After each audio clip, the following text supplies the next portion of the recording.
शिवाजी जे चलले हो तारी बनी जिया हो गौरा मंदिरवा धइले ठाड़ा ए गौरा मंदिरवा धइले बरह बारी सवा पर शिवजी लौटले हो गौरा से मांगेले विचार ए गौरा से मांगेले विचार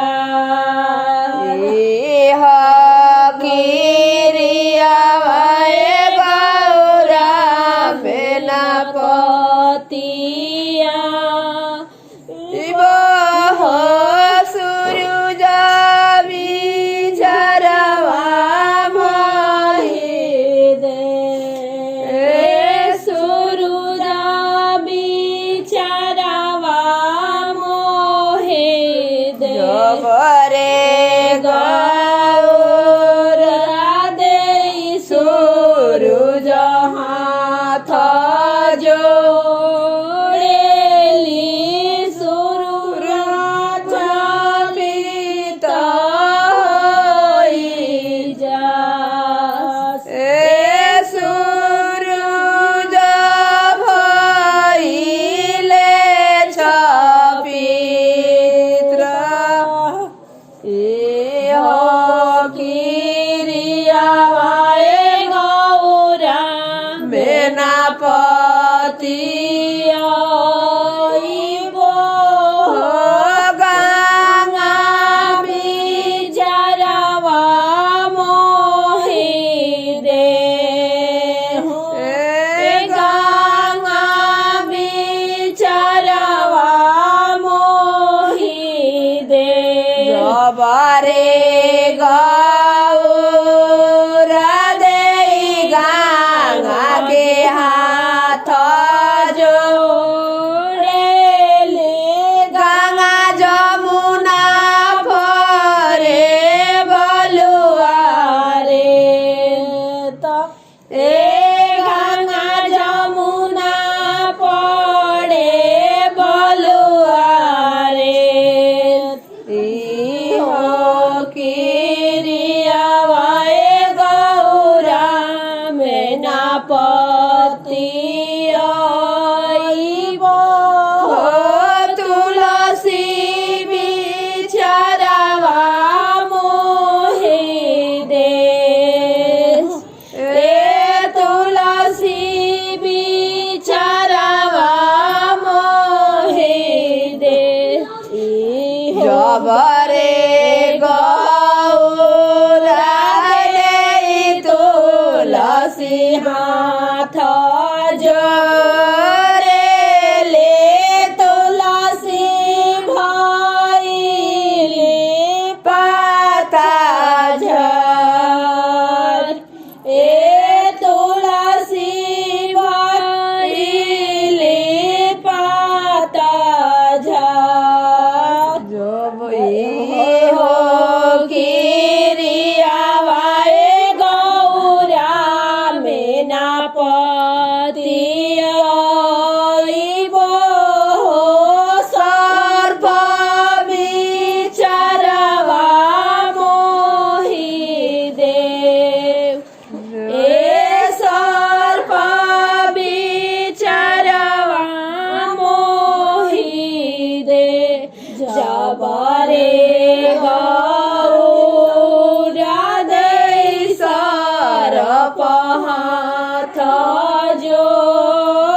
जोड़ेली सर्प बैठेले फेटा मारी सर्प बैठेले फेटा मारी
प्रणाम और धन्यवाद। ये वीडियो देखला खातिर। हमार काम यदि रउआ पसंद आवता तो हमार चैनल के जरूर सब्सक्राइब करी और संगे संगे नोटिफिकेशन वाला घंटियो दबा दी।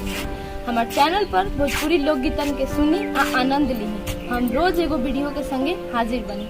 धन्यवाद।